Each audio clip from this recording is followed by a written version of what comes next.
va essayer de mettre des solutions en place pour limiter les conséquences du stress thermique sur l'animal. Bonjour les agris. Aujourd'hui, je suis à Thoiré-sur-Dinant pour rencontrer Germain Néré qui va nous expliquer comment pallier au stress thermique.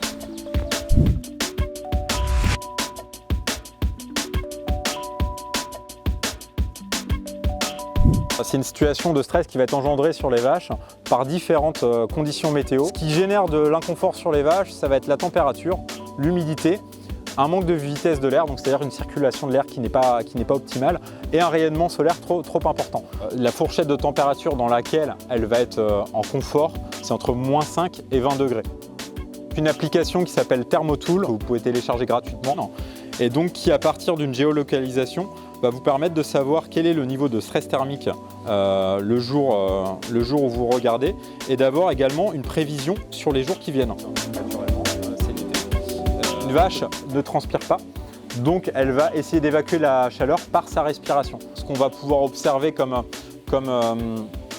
comportement, ça va être généralement des animaux qui vont un petit peu moins manger, une baisse de l'ingestion et de la salivation.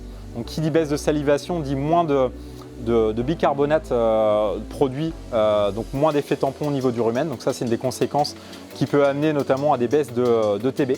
On peut avoir des animaux qui, à l'inverse, vont augmenter leur abreuvement. En fonction de l'ambiance qu'on va avoir dans le bâtiment, on peut avoir des vaches qui vont se grouper à un endroit ou à un autre. Donc voilà, c'est plein de comportements qu'on peut observer. Ça peut être des baisses au niveau des performances laitières, un amaigrissement des vaches, une vache qui maigrit, qui est en déficit énergétique. On sait très bien qu'au niveau de la reproduction, ce n'est pas du tout une situation favorable. Naturellement, c'est un stress qui va être amplifié sur des vaches qui sont très hautes productrices. Ça génère un petit peu plus de stress sur l'animal, donc forcément, il va falloir une maîtrise plus importante.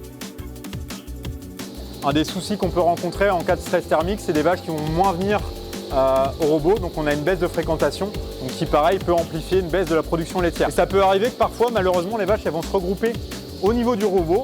On pourrait croire que c'est positif, mais finalement non, parce que des vaches qui sont entassées au pied d'un robot, forcément elles ont un petit peu plus de mal à rentrer dans le robot, donc ça peut être néfaste pour la fréquentation et le nombre de traites. Pour anticiper une période de stress thermique, si jamais la production laitière baisse, je vous invite à modifier le paramètre de diminution maximum des concentrés et de le passer de 100 g à 10 g pour éviter que vos vaches elles baissent en concentré sur cette fameuse période, puisqu'elle si elles baissent en lait, elles risquent de baisser en concentré. Donc, élément très important à contrôler en situation de stress thermique, c'est bien sûr la fraîcheur et la qualité de votre ration. Ça peut être de modifier votre façon de distribuer. On a encore aujourd'hui beaucoup d'éleveurs qui vont distribuer le matin. Donc en situation de stress thermique, on peut être amené à distribuer plutôt la ration le soir. Il faut refaire la ration le soir. Il ne faut pas laisser la ration dans le bol la journée, sinon elle risque de chauffer. Pour anticiper cette baisse d'ingestion, je vous conseille de reconcentrer la ration. Il ne faut pas oublier les vaches taries, qui sont des vaches stratégiques, puisque c'est l'avenir de votre troupeau. Donc c'est bien évidemment des vaches sur lesquelles il faut focaliser une attention très particulière en situation de stress thermique. C'est-à-dire une alimentation qui doit rester bien fraîche. Donc vérifiez bien que la ration ne chauffe pas. Il faut savoir qu'aujourd'hui, il existe des produits qui peuvent vous aider à stabiliser la ration. Donc faites appel à votre référent nutrition dans ces cas-là pour qu'il vous aiguille sur le type d'additif à venir intégrer dans votre ration. Donc sur les vaches taries, gardez en tête qu'il faut au moins autant de confort que sur vos vaches laitières. Donc dans l'objectif de garder une ration bien fraîche à l'auge, évidemment, on va apporter une attention particulière sur la reprise des fourrages au niveau du silo, et puis bien sûr la conservation, maîtriser le tassage, le choix de la bâche, éventuellement l'usage de conservateurs sur certains fourrages qui seraient plus sensibles ou sur des silos d'été. Et puis bien sûr dans la reprise, faut être très vigilant, surtout éviter au maximum d'avoir du maïs qui va venir se détasser, du maïs ou un autre fourrage qui vient se détasser au pied du silo, puisqu'on sait qu'un fourrage qui est détassé, il va s'échauffer plus rapidement.